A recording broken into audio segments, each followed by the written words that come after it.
Siphinde sinibingelele-ke kwiKhaya TV2.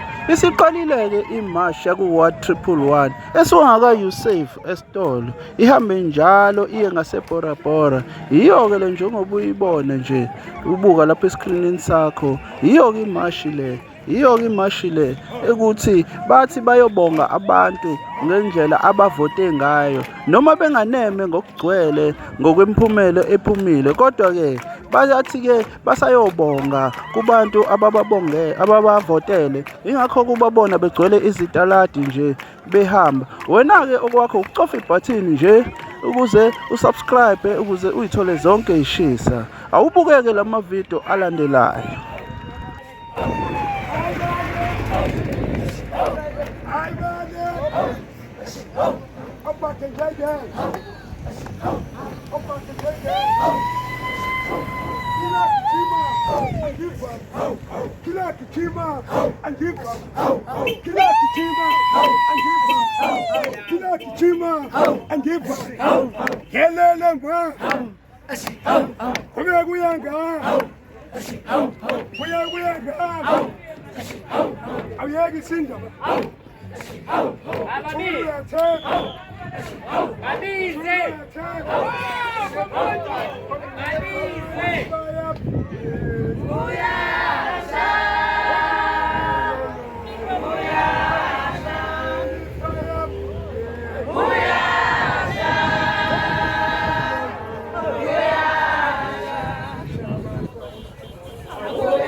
Ilokhu-ke iqhubeke njalo-ke imashi njengamanje nje ibheke phansi emadamini, njengoba-ke ubona nje behamba bebheke ezansi ibheke emadamini. Njengamanje abantu baphumile, bayabuka, bayajabula, abanye bafisa ukuyijoyina imashi, but abanye basapheka, abazange basithole, abazange bezwe kunesikhathi ukuthi kunemashi ezohamba. Kodwa-ke thina-ke ngoba sinenhlanhla ukuthi-ke ikhaya lisivezele, sicela ukuthi-ke wena nje uhlale kwiskrini sakho ubuke nje.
Moreni,